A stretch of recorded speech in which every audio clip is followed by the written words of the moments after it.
for today's seminar on Islamic banking and finance at Islamic Banking Center, King Saud University, Riyadh. I am Mahbub Hassan, working as senior researcher and professor of economics. On behalf of all of our team at Islamic Banking Center, as well as the Department of Economics, I welcome you all in today's seminar, and I am very much thankful for all those joining from around the world for taking your time and troubles and showing your interest in Islamic banking and finance. Ladies and gentlemen and dear participants, we organize this seminar as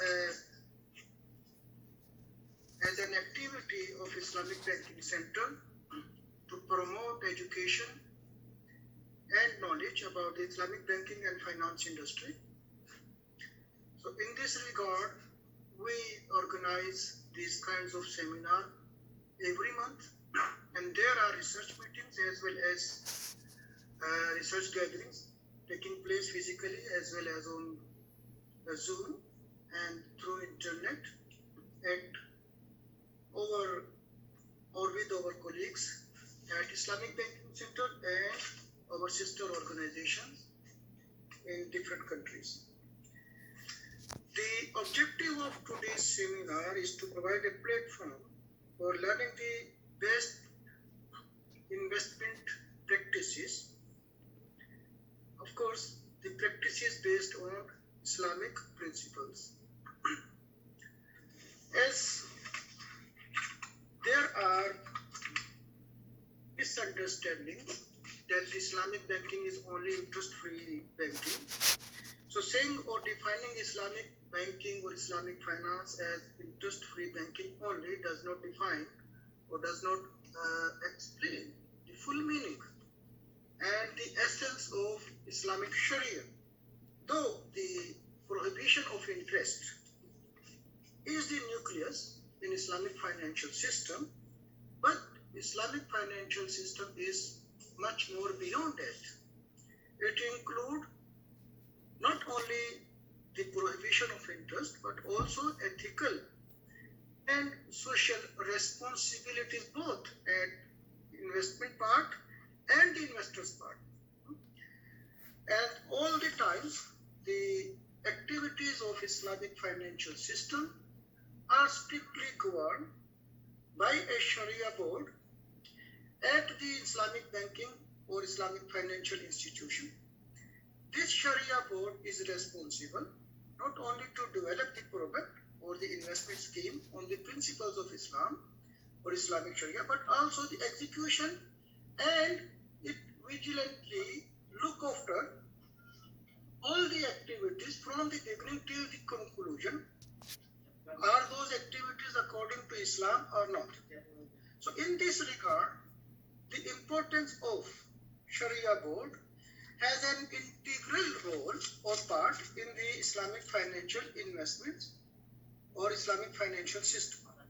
So today we are organizing a seminar to learn from a Sharia scholar working in the Islamic financial institution that how they perform their duties in product development, then the execution of that investment scheme or the product when it is executed, and how they look after all the financial activities of Islamic banking and financial institution.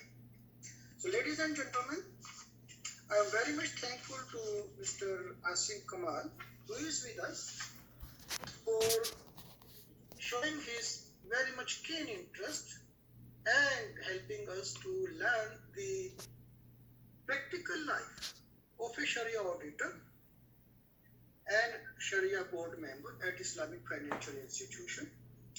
So Mr. Asim Kamal is a Sharia member at Albilad Investment Company based in Riyadh.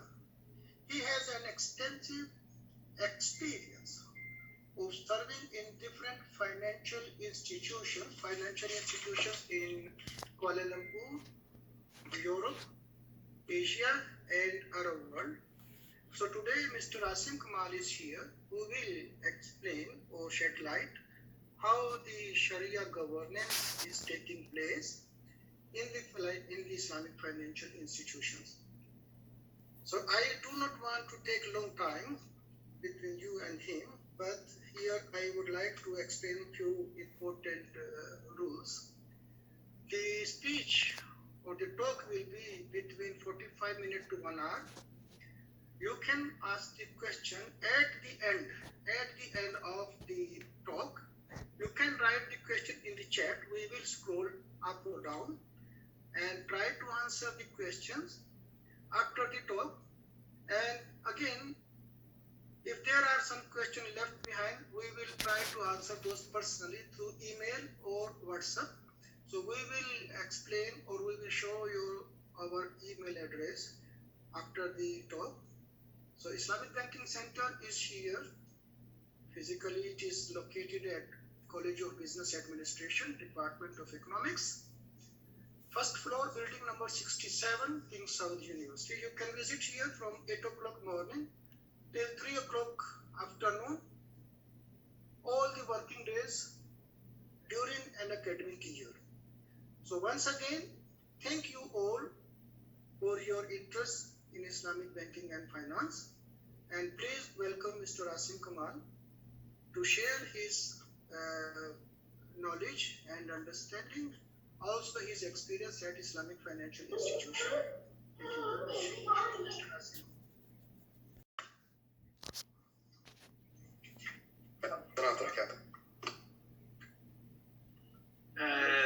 So inshallah today I'll be going through Shari'ah governance, a brief overview of Shari'ah governance in Islamic financial institutions. So before I begin, just a brief introduction. I currently work as Shari'ah Advisors Senior Manager in Albilad Capital based in Riyadh, which is basically I'm a member of the Shari'ah department.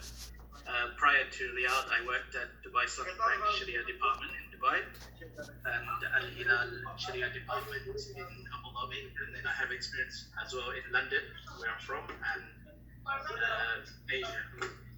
So inshallah today we'll go through the following topics briefly: Shari'ah governance, an overview of Shari'ah governance,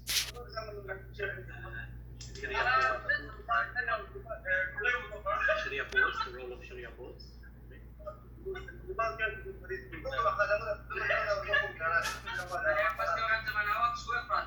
Shari'ah boards, then the internal Shari'ah departments, which is where I currently work, and then the functions of the Shari'ah departments. So, for example, Shari'ah advisory review, Shari'ah audit, other functions they do, and we'll briefly touch upon regulation.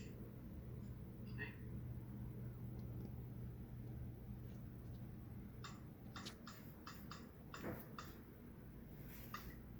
So, what is Shari'ah governance? As Dr. Mahbub touched upon, it's something very unique, which you won't find obviously in non-Islamic financial institutions. Why is it unique? Because Islamic financial institutions, in order for them to be Sharia compliant, they have to have a Sharia governance framework. Otherwise, how can you tell that the institution is actually Sharia compliant? And it's an integral part of the governance framework. It ensures stability. For example, in a system where there's many Islamic banks, if there's no proper Sharia governance process, this can cause instability. As for example, if the customers are in doubt, the products that they're investing in or the banks that they're depositing in are not Sharia compliant, this can cause instability within the system.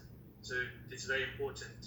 It gives confidence to people before investing that their money is being used in a Sharia compliant way. Sharia governance also looks at the compliance aspect of it, how, for example, if something is Sharia compliant, how the actual steps are taken taken to ensure that it's actually Sharia compliant. Sharia governance framework will also look at the responsibilities, who's ultimately responsible for Sharia compliance at a particular Islamic financial institution, and it ensures independent oversight, because there has to be some sort of oversight, because at the end of the day, Islamic financial institutions, the majority of them are there to make profit. So in order for us to ensure that it's Sharia compliant, there has to be some sort of independent oversight. So that's Sharia governance in a nutshell. If you'd like to read more on Sharia governance, you can visit AOFI, which produces Sharia standards for the industry as well as governance standards. If you go through these standards, it'll give you a greater insight into what particularly Sharia governance is, as well as the Islamic Financial Services Board, IFSB, which also releases guidance on Sharia governance. There's other institutions as well, but these are probably the two main ones. Next, we'll discuss Sharia boards.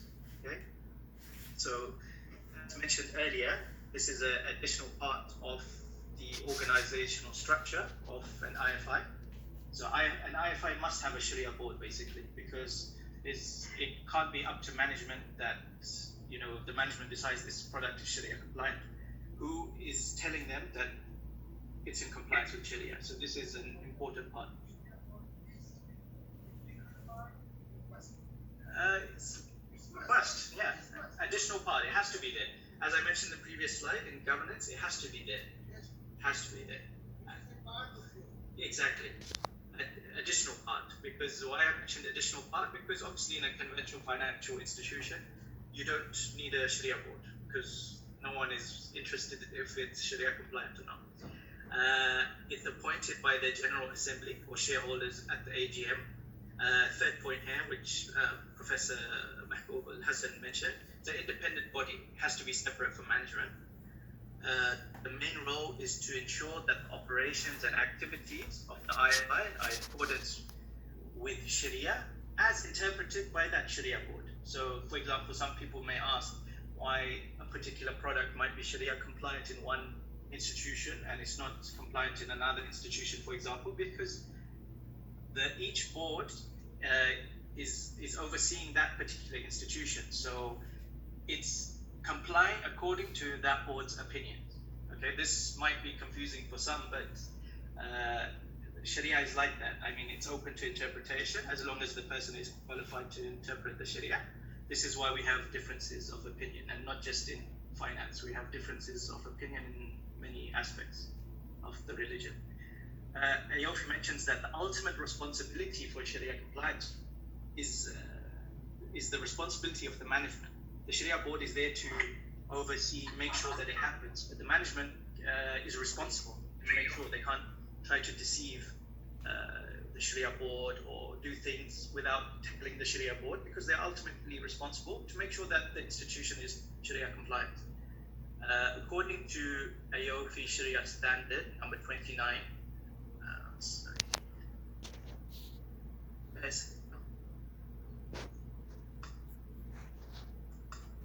okay, yeah, that's right.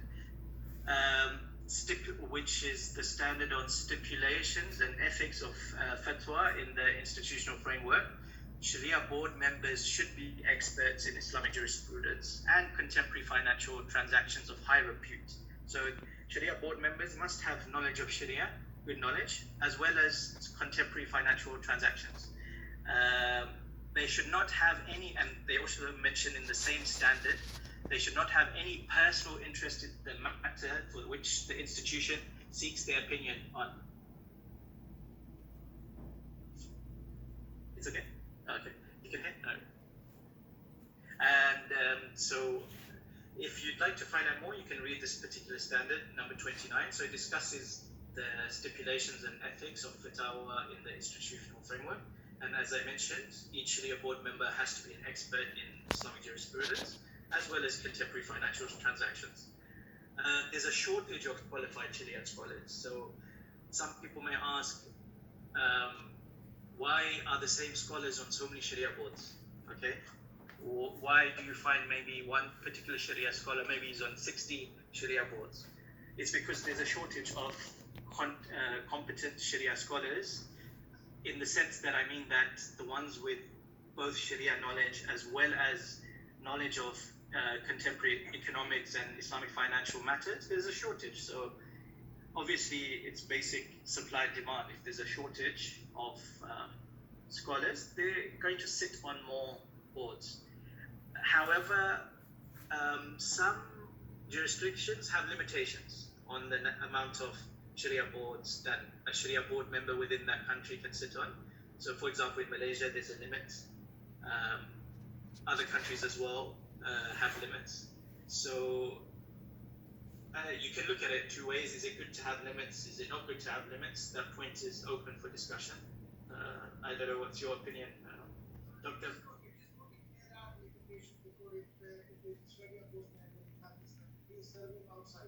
Okay. If there's a shortage. There is a shortage, yes. Yes, there is. Good to have a limitation, maybe. And maybe if there's limitations, the new generation, there'll be more scholars produced. Allahu Alam. And how do you find out the Sharia board?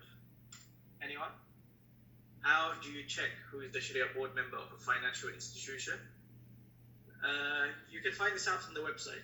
If you go to any particular Islamic financial institution's website, they're saying that they are Sharia compliant, then you should be able to check on their website under the page about us, who is the Sharia board members. So this is a basic piece of information that any Islamic financial institution should have on their website.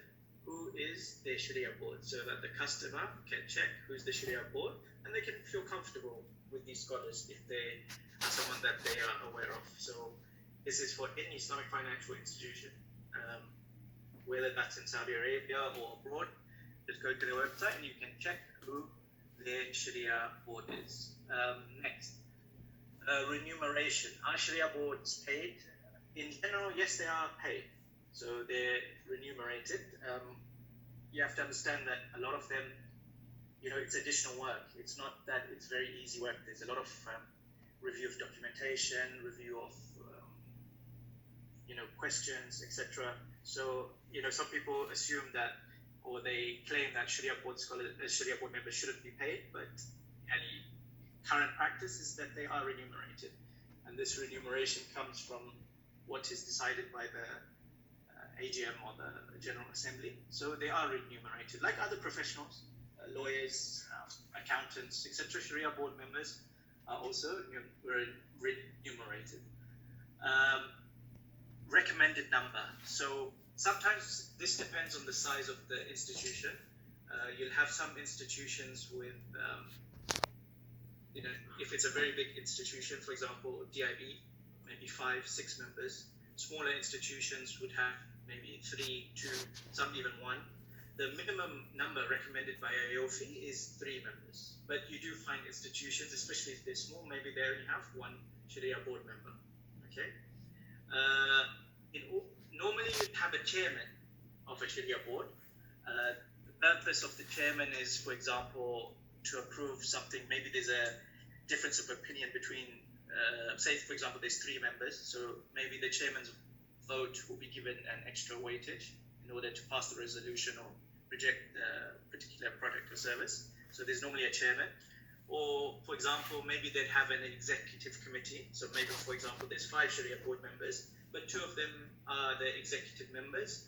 They'll probably pass things which maybe, for example, are very urgent, can't wait for the next Sharia board meeting. And then the Sharia board members, all of them will look at the things that the executive committee has previously approved in the following Sharia board meeting. So this is the role of the chairman or executive members. There's another model which some institutions follow, which is to outsource. So, for example, instead of having a Sharia board which is attached to the institution, there are some certain Sharia compliant advisory companies. So the institution might liaise with this company and appoint them to be their Sharia advisor and act as the Sharia department. So that company, that third party company will set up a Sharia board for that Islamic financial institution, carry out the audit, and in return for fees, they get paid for their services. So this is another model. So you have some companies in the UAE, abroad, etc. Like some companies prefer to go with this outsourcing model. Maybe the costs involved are less, and and sometimes maybe the more prominent Sharia scholars are much more busy, so maybe it's harder to get through directly to them. So sometimes they outsource. An important point is that Sharia board members in general are not full-time employees of the institution. They're not there on a day-to-day basis. This might be there might be exceptions in certain jurisdictions, but in general, they're not full-time members. They might have, for example, they might be professors in universities. They might have their own businesses, for example. So this is something that they do as a consultant. They don't go to the bank from 9 to 5 and work there. So that's where the Sharia department comes in, which I'll discuss in later slides. AOFI recommends that any of the pronouncements of the Sharia board, the decisions are made available to the public. So a lot of the Islamic financial institutions, if you'd like to find out the fatwa of a particular product, you can visit the website and you can check for the fatwa for that particular product. This is something that AOFI recommends.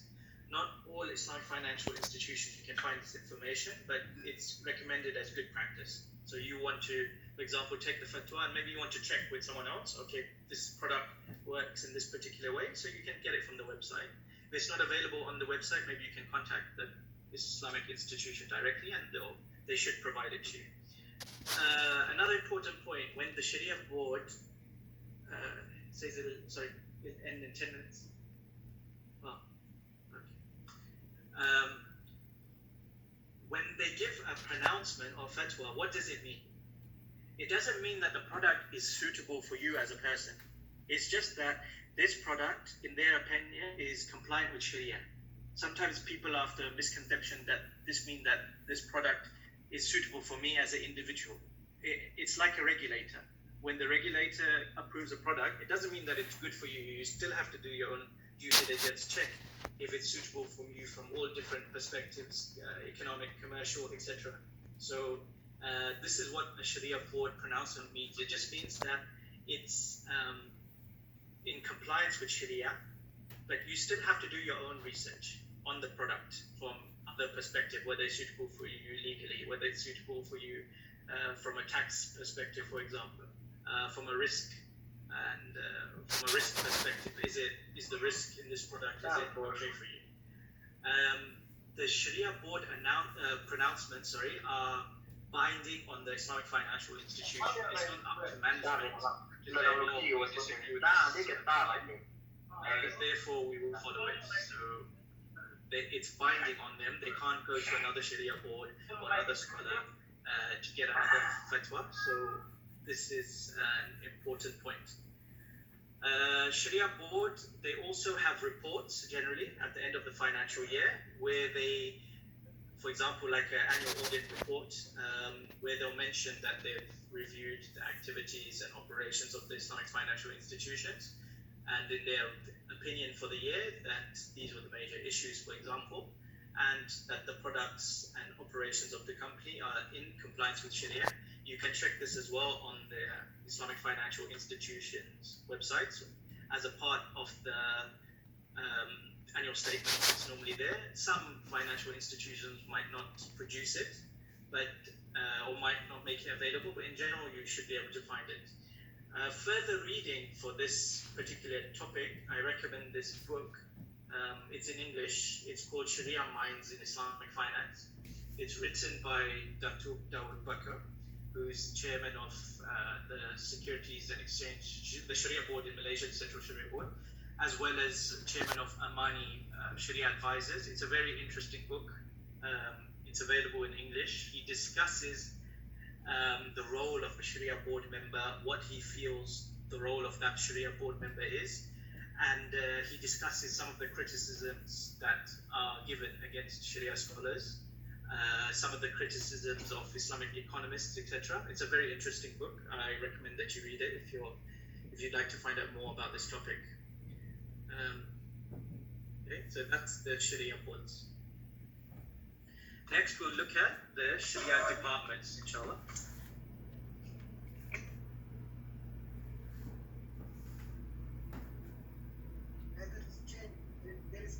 Yes.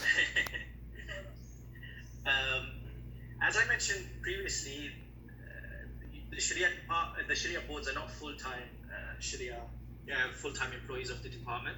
So each Islamic financial institution normally has a internal Sharia department, and this is currently where I work, in the internal Sharia department. We are considered as full-time employees of the institution, and the main role is to liaise between the management and the Sharia board on a day-to-day basis. Because as I mentioned previously, Sharia board members, they're not there full-time, so our job is to act as the liaison between the Sharia board and the management of the institution.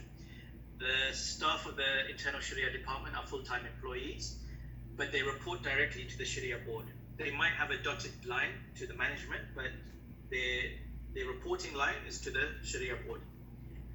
The number of staff in this department varies, so depending on the size of the institution.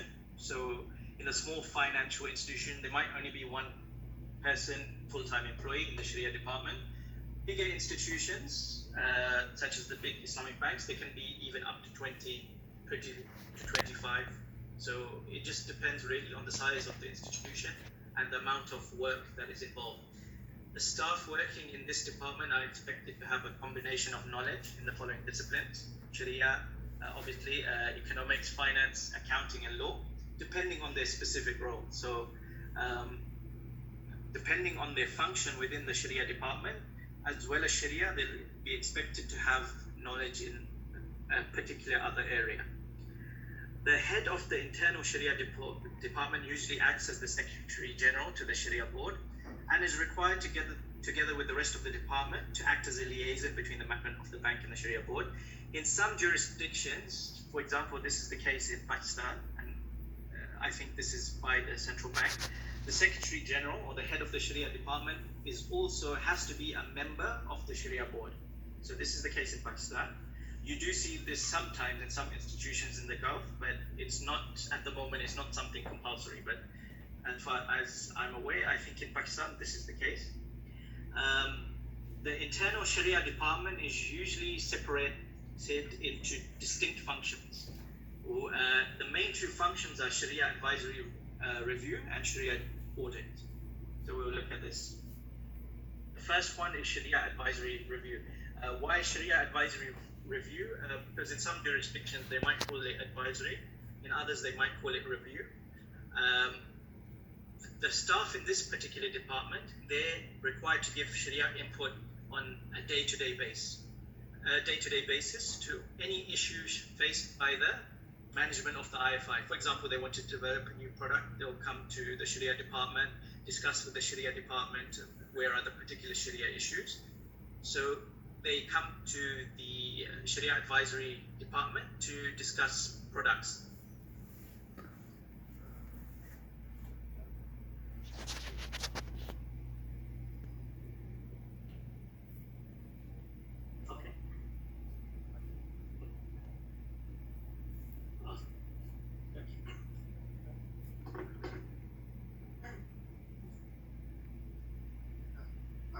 Ladies and gentlemen, sorry for interruption.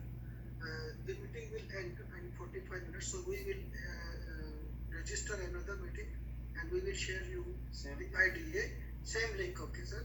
So please all note, in 5 minutes we will start a new meeting with same link. Thank you.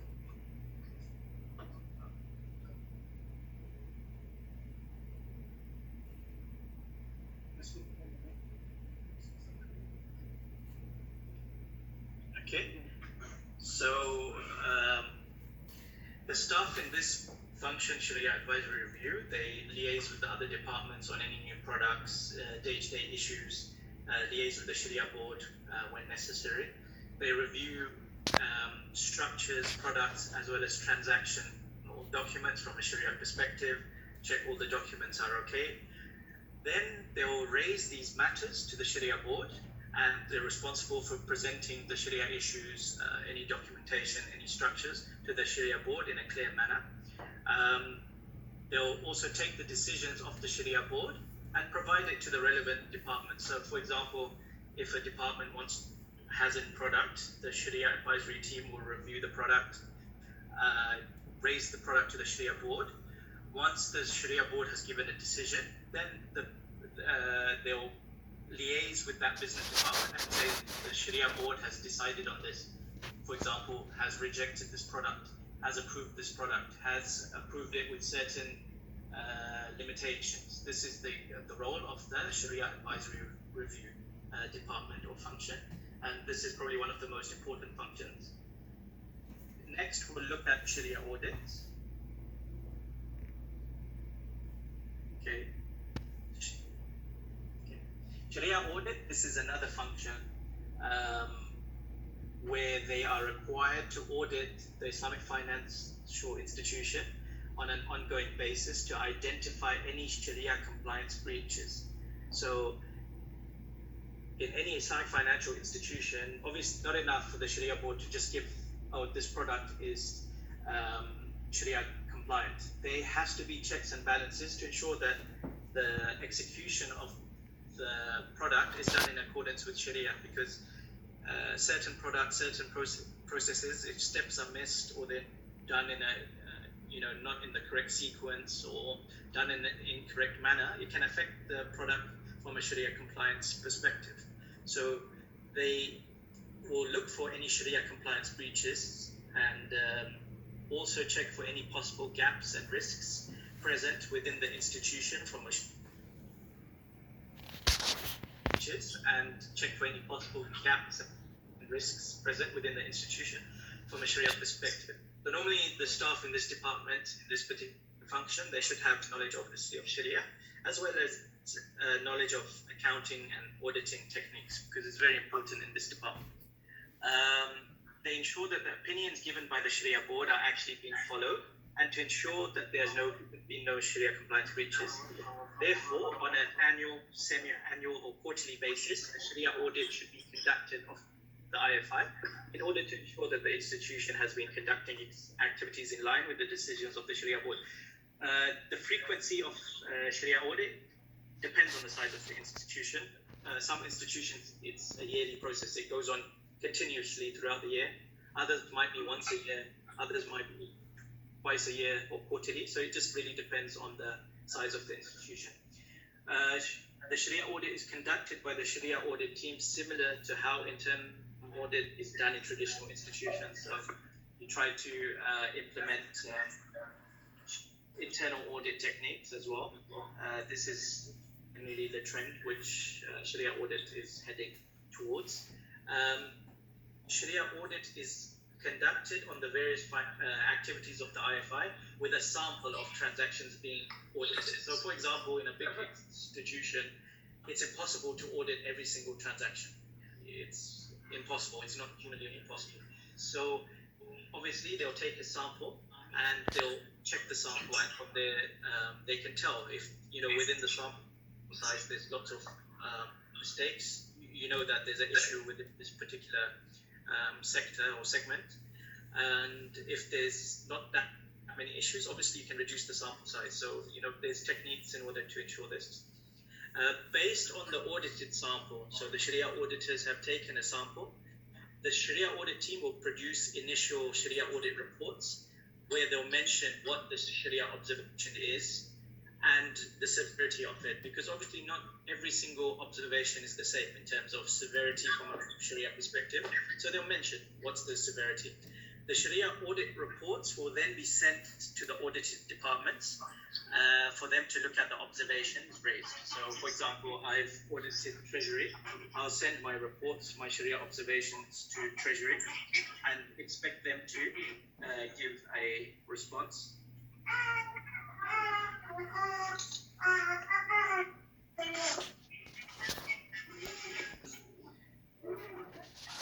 Yes, So I'll send the report to Treasury, for example, and then Treasury, for example, the Treasury Department will be expected to respond to the Sharia observations, like why this particular observation happened, and they'll send their responses, or maybe they'll even call for meetings. They'll sit with the Sharia audit team and explain this happened.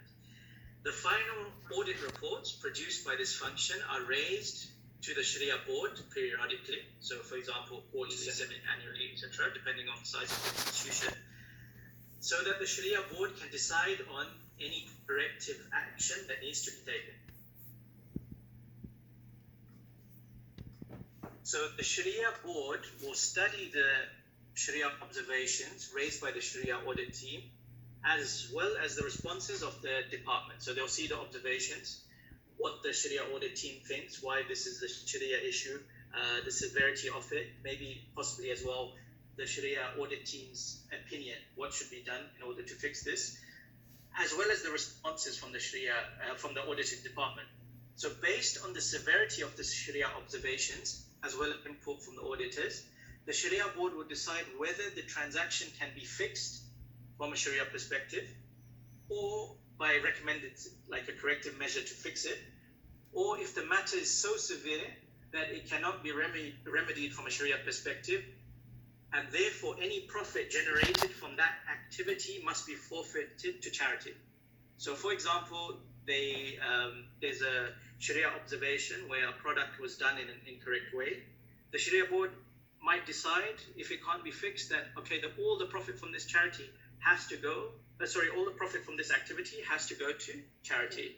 This basically means that the institution cannot take any of the profit earned from the activity, but has to transfer the profit earned to the relevant institution's charity account. So normally each Islamic financial institution will have a charity account where any of the income which has been earned from in a non-compliant way will be transferred, and then this is used for charitable reasons without the bank taking any kind of benefit from it. So for example, they'll not be able to promote themselves.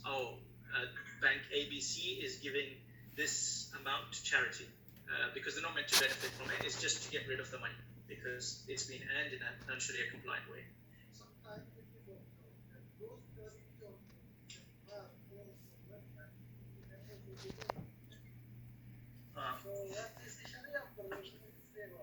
Obviously, if there's a Sharia observation in this, the Sharia audit team should look into this. Sometimes charity organization export students or some institutions which are tied with Sharia scholars based in that thing. This is obviously something that Sharia audit will need to do. Yes, Sharia audit has to check this to make sure that such cases don't happen, or if they happen, they're raised to the Sharia board. This also, maybe as well as a Sharia issue, it might be a compliance issue. Ethical issue, yeah, not only Sharia issues. Of course. This maybe governance will check as well. You know, Sharia board is not responsible for every single thing. There's also compliance teams, governance teams, risk teams. They also have to check this. Maybe even internal audit would raise this as an observation. It's not, for example, Sharia audit might miss something. Maybe internal audit might raise the issue. For example, in the case that you mentioned. Okay. The decisions of the Sharia board are communicated to the audited departments in order for them to take the necessary corrective actions. So they send the reports or the decisions of the Sharia board to that department for Treasury. The Sharia board has decided this, and you have this time frame to take the corrective action. Sharia audit may fall under internal audit in some jurisdictions. So in some jurisdictions, they feel that Sharia audit shouldn't come under the internal Sharia audit department. It should be a separate function under internal audit. Exactly. Yeah. Next, we'll look at other functions. So Sharia departments may have some other functions, okay, such as research, training, quality, etc. So this depends as well on the size of the institution. Some might have more functions than others. One of the important ones, obviously, is training. Why is training, do you think, Doctor, is important in Islamic financial institutions?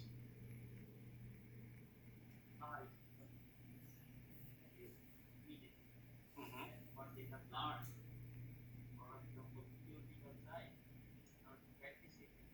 So the training will tell that what actually work on the Exactly. fresh graduate, for example, or the has no idea what's going on the market. Yeah, theory and practice is very different. Another thing is why it's important is that in general, the majority of people entering into Islamic financial institution, where are they coming from? What's their background? Yeah, conventional. So the majority of people, maybe 80-90% of them, are coming from conventional financial institutions. So if they don't have any training, they're coming with the same mindset, and so they need training. So this is a reputational risk, firstly, for the bank. So, for example, if you haven't trained customers in the call center, for example, they don't know how to explain a product from a Sharia perspective. The customer can call the call center and ask, I want to take this particular product. That call center staff member hasn't been trained in Sharia principles of Islamic finance. He can't explain the product from a Sharia perspective. He has experience in a conventional setting, so he goes to explain the product in a conventional way.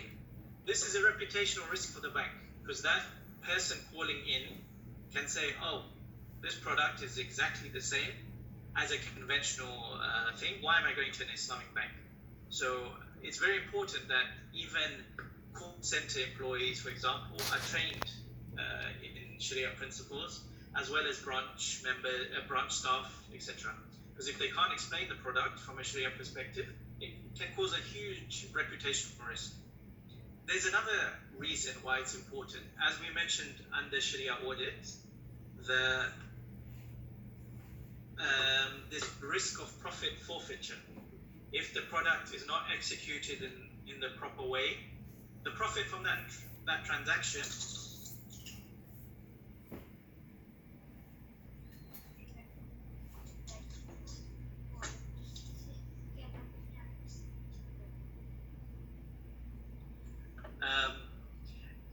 as I mentioned under the Sharia audit, there's a risk of profit forfeiture. So if the product is not executed correctly, the bank will lose profit, because there will be more Sharia audit observations if they haven't been trained properly. So these are the two main reasons why Sharia training is very important. Sorry. Okay.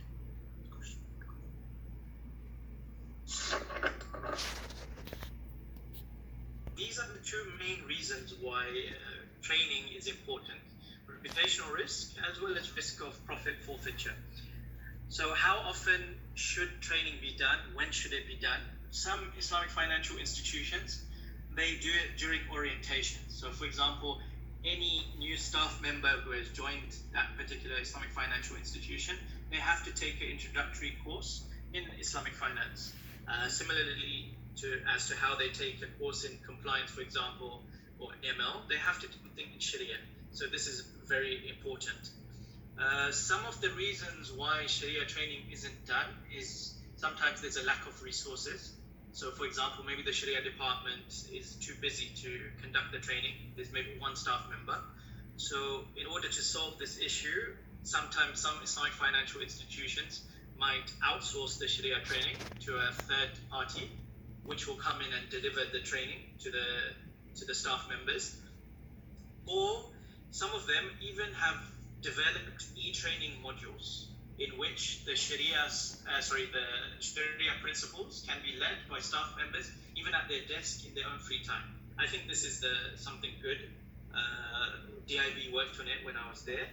I was in charge of this project, and it enables the the staff member, even if he's busy, to take the course whenever he needs to. And then what should the frequency be of Sharia training? So some Islamic financial institutions recommend that it's done on a yearly basis because obviously humans forget. Others say no, once during orientation is enough. Others do a general training at the beginning, and then later on they might do actually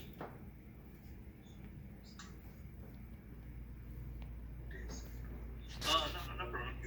Will actually do a general training for the staff members at during orientation, and then later on they'll do a more developed and specific training to that particular function.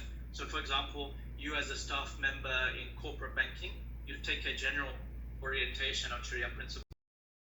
Then later on, maybe in your career, you'll take a specific Sharia training module on corporate finance, specifically your products, so that you understand them better. So this is a very important function. This is the last topic, inshallah. Regulation is something which is, it depends how you look at it. Is it good? Is it bad? In general, I think people think that it's something good. Previously, I mentioned AOFI Sharia standards. So AOFI is a not-for-profit body which is based in Bahrain. They issue standards which are for the, for guidance of the industry. They have a Sharia board, they have a governance and ethics committee, they produce qualifications for people to take. It's considered to be like a standard Islamic finance industry that even Sharia boards, they'll consider when giving a decision, they'll consider what AOFI has said before giving a decision. Sometimes maybe the decision might be different to AOFI's, but it's something that they'll take into their consciousness before giving a particular decision. So AOFI standards, currently they're not compulsory in all jurisdictions, but there's some jurisdictions where they are compulsory. So one of the most prominent ones being the UAE, which has recently, maybe within the past 2 or 3 years, made AOFI standards compulsory. So Islamic financial institutions in future in the UAE, when developing new products, will have to follow AOFI Sharia standards. Okay, so this is something which is viewed positively in the UAE as something which will streamline the products being produced within that particular market. Other countries, they don't, as I mentioned previously, they don't consider AOFI compulsory, but they will consider it. So AOFI, you can visit their website. They give their Sharia standards in many languages, English, Arabic, Russian, Urdu, and it's available for free on their website. And even you can take a qualification based on their standards.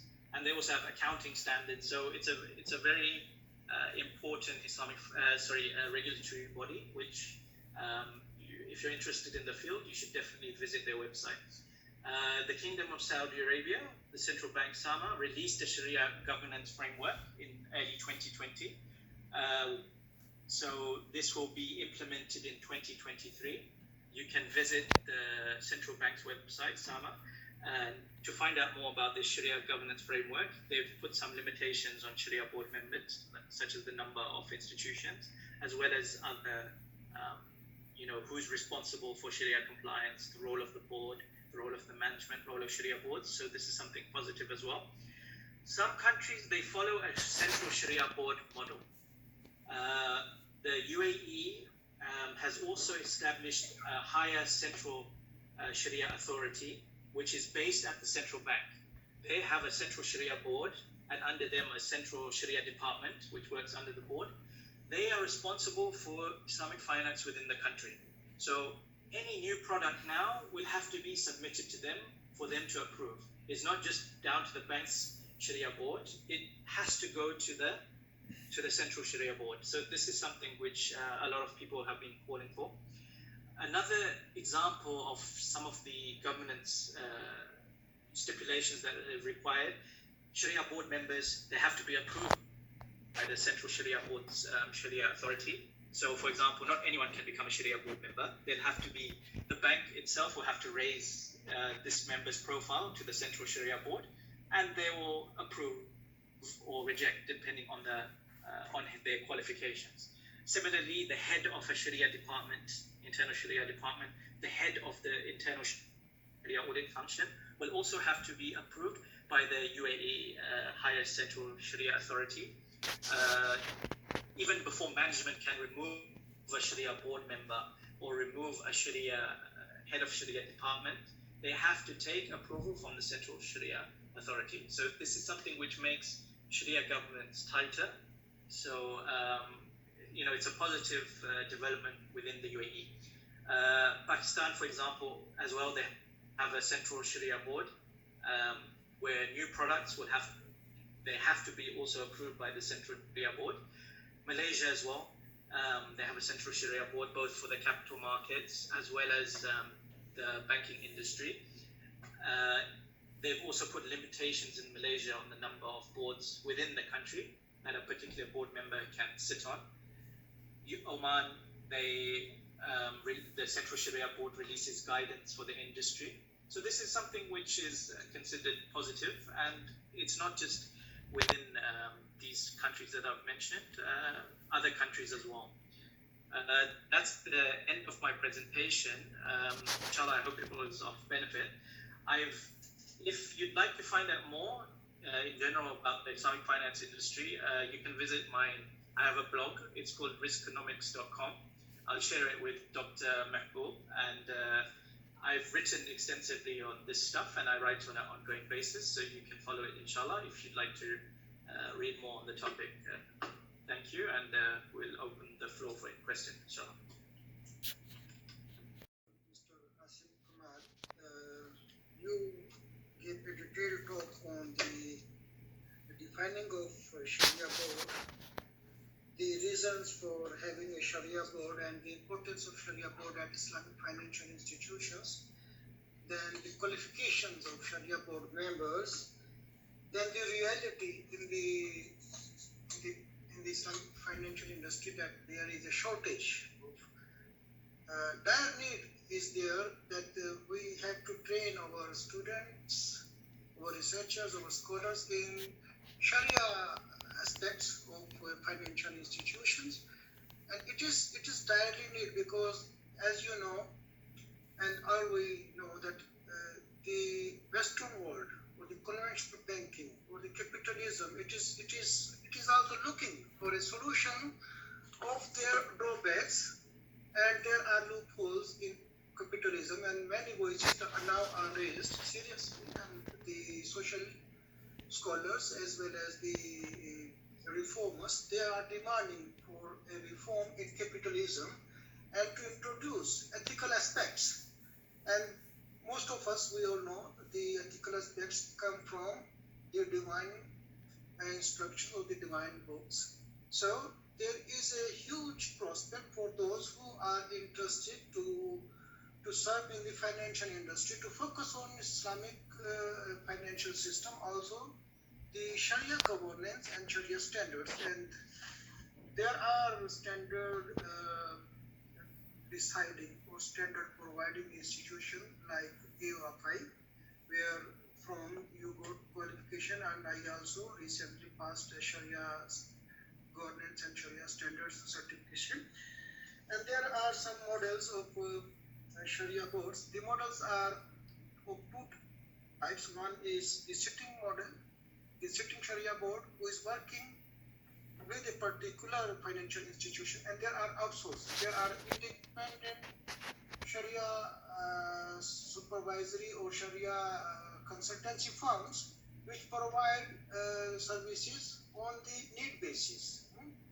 So one of our friend, he also, I remember, he also established a Sharia advisor company in Pakistan where he is serving different institutions. The institution contact them on the need basis and on the case basis.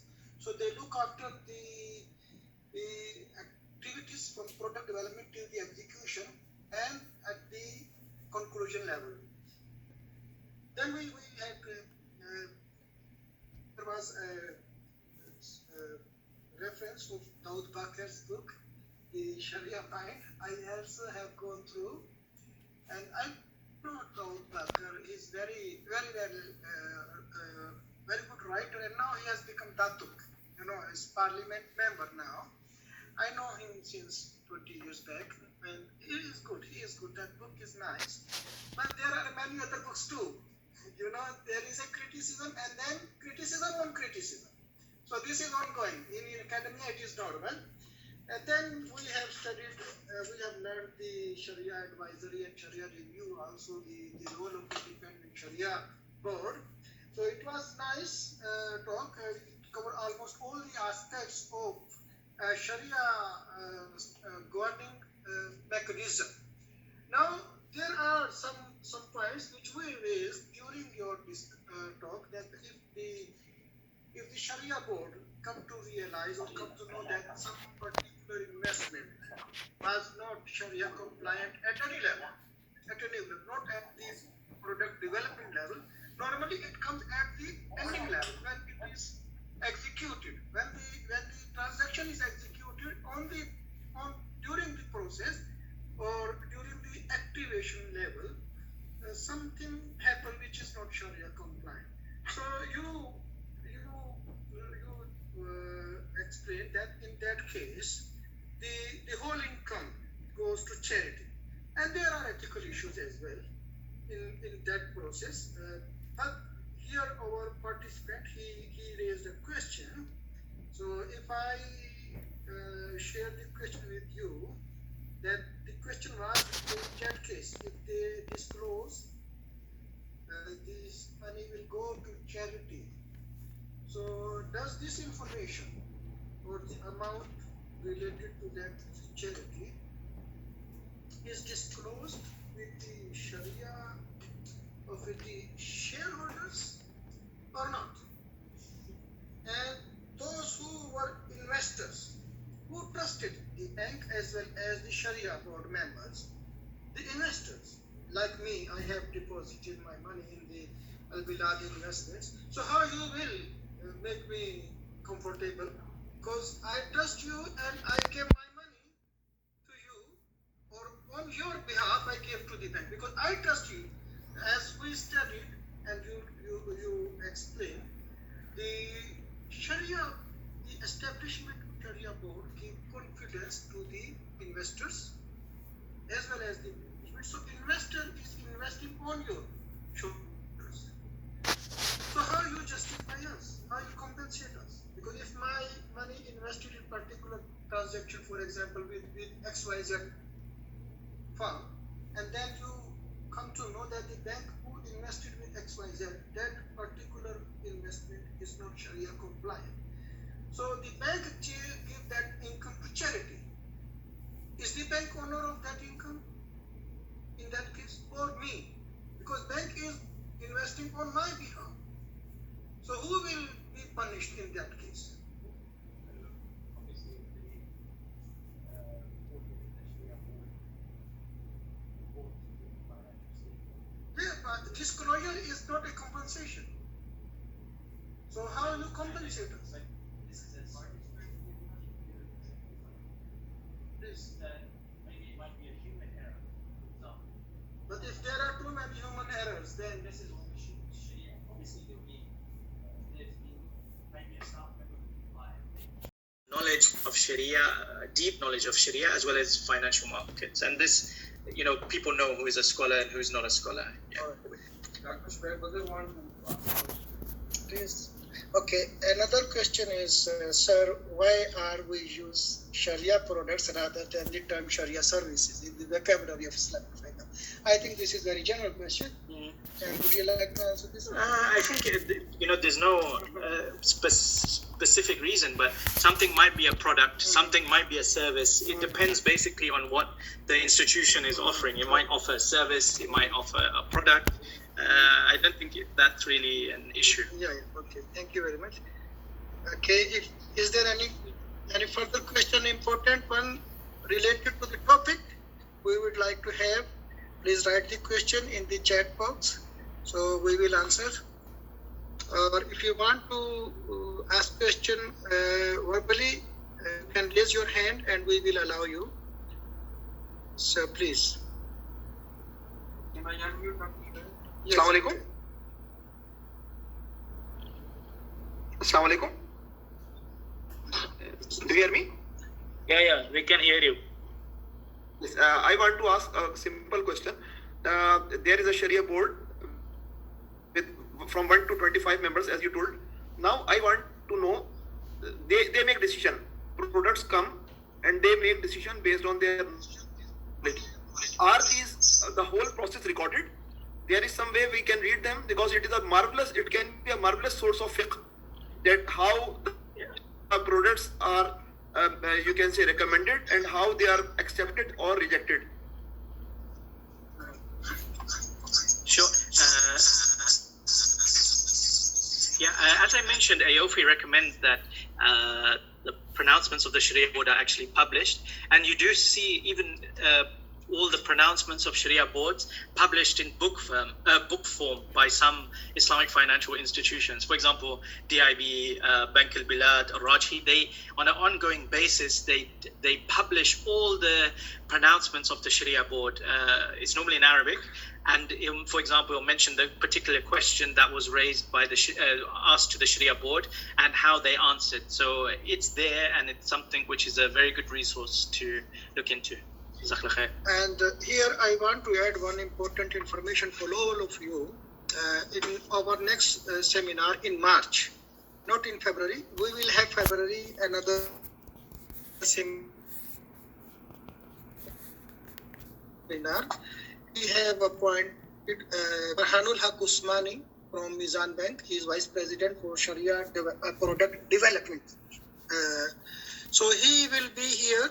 He will explain how a product is developed, in Islamic banking or financial institution, and who are involved and what concerns they focus on, and once the product is developed, how it is approved, and then how it is executed, and then until conclusion, from what processes or from what or at what stages, what kind of Sharia governance is there.